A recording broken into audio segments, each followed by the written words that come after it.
All right, guys, we're going to talk about the real number system today. The real number system is what we're going to be dealing with in pre-algebra and algebra. So it's all the numbers that we deal with. But it sounds kind of funny when I say the real number system, like as opposed to what? The fake number system? Actually, there is, and it's called the imaginary numbers. And we're not dealing with them, but just know that they're out there, and you'll see them more in algebra 2. So today we're just dealing with the real number system. Every number that we deal with will be a part of the real number system. So I want you to think about it as an umbrella, okay? So under this umbrella, we are dealing with real numbers. Every number that we deal with is going to be a real number. Hopefully I've said that 50,000 times. You can get that.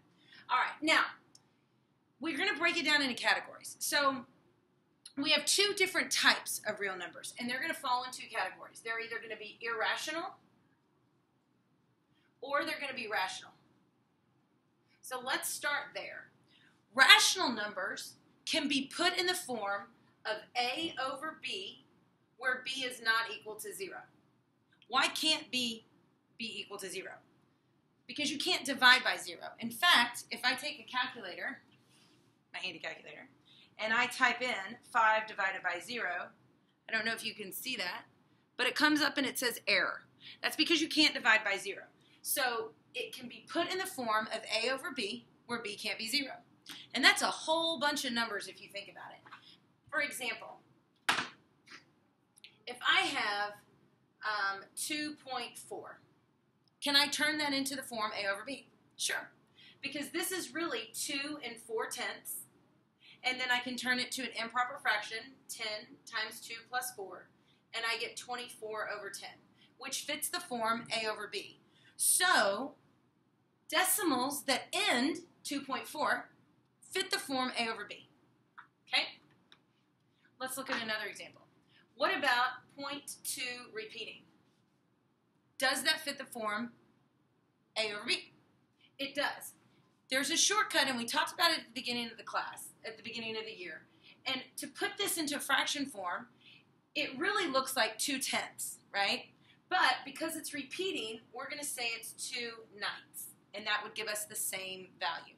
So 2 over 9 fits the form A over B, therefore it's a rational number. All right? What about the number 5? Does 5 fit the form A over B? Sure. Can I turn it into a fraction? I can. And how do I do it? I put it over 1. So 5 is a rational number because it fits the form A over B. So when you think about what is a rational number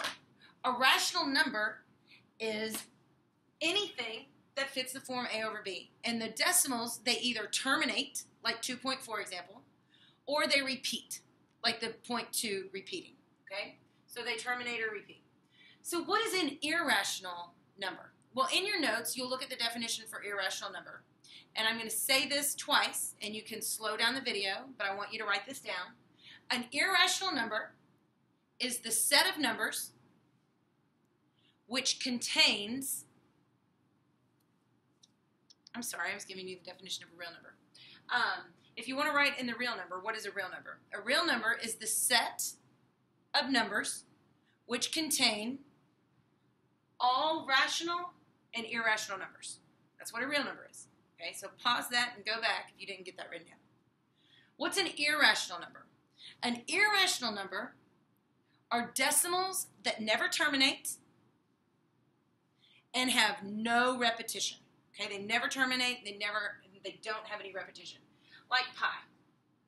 It doesn't terminate. So there is no way I could turn 3.1415 ... into the form A over B because there's nothing to grab hold. There's nothing to say 3 and what, right? So pi is an irrational number.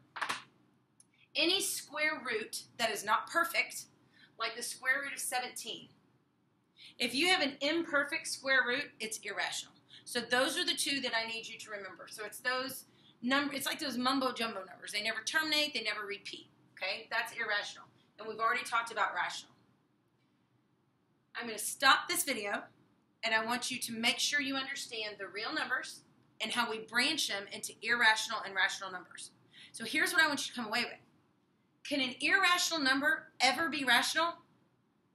No, they have branched. Rational numbers can never be irrational, and irrational numbers can never be rational. But these are both real numbers. Every number we deal with is going to be a real number. So take a second to get those in your notes and then come back and join me because we're going to dissect rational numbers more.